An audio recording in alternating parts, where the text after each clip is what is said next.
Israeli Arab affairs analyst Ehud Yaari suggested that recent developments surrounding Iran may be connected to preparations for possible actions by Kurdish militias operating from northern Iraq. According to Yaari, these forces could eventually become an important factor in internal political change inside Iran. Speaking on Israel's Channel 12, he said that Tehran has demonstrated a noticeable shift in its policy stance in recent days. Earlier, Iranian officials had signaled that they would avoid attacking Arab states, refrain from involving proxy groups in the conflict, and keep the Strait of Hormuz open. However, according to Yaari, these positions were later reconsidered as the situation escalated. Yaari also argued that Iran still possesses substantial missile capabilities, but is using them selectively. In his view, many of the recent strikes carried out by Iran, including those targeting areas around the Persian Gulf, appear limited in scale and are intended more to create an atmosphere of instability rather than to cause large-scale destruction of infrastructure. He emphasized that such actions may be part of a broader strategic calculation by Tehran during the ongoing tensions. The analyst drew particular attention to strikes on Islamic Revolutionary Guard Corps targets near the Iran-Iraq border. He suggested that the actions carried out by Israeli and American air forces may be aimed at weakening Iran's control in the border region and creating conditions that could allow Kurdish armed groups based in northern Iraq to expand their operations. According to Yaari, several Kurdish organizations have recently announced plans to unite or coordinate their efforts more closely, which could increase their influence in the region.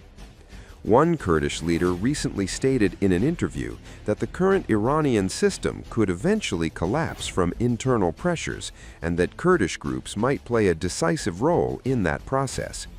He noted that Kurdish forces already operate across mountainous areas stretching from the Kandil region deep into eastern Kurdistan and see themselves as key opponents of Iran's current leadership. The Kurdish representative also called for stronger political backing from the United States and other international partners, emphasizing the need for global support and protective initiatives for Kurdish communities. According to reports citing multiple sources familiar with the matter, the CIA has been exploring options to support Kurdish forces with the aim of encouraging broader opposition activity inside Iran. The administration of U.S. President Donald Trump has reportedly been holding discussions with Iranian opposition groups as well as Kurdish leaders in Iraq about potential military assistance.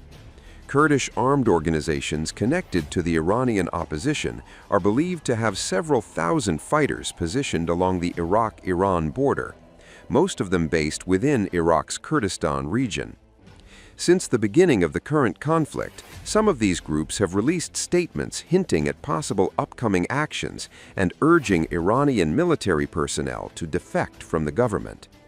In response, Iran's Islamic Revolutionary Guard Corps has conducted strikes against Kurdish positions and announced that dozens of drones were used in attacks targeting Kurdish forces along the border.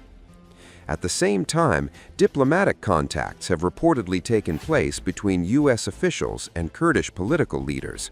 Sources indicated that President Donald Trump held a conversation with Mustafa Hijri, the leader of the Democratic Party of Iranian Kurdistan, one of the groups targeted by Iranian strikes. Additional discussions were reportedly also held with Kurdish leaders in Iraq regarding the ongoing U.S. military operations against Iran and potential cooperation moving forward. According to a senior Kurdish official familiar with the situation, Iranian Kurdish opposition forces may participate in ground operations in western Iran in the near future. The source said that Kurdish militias believe current circumstances provide a rare opportunity to expand their activities and potentially influence events inside the country. The same official added that Kurdish forces expect support from both the United States and Israel if such operations move forward, though the full scope and timing of any potential action remain uncertain.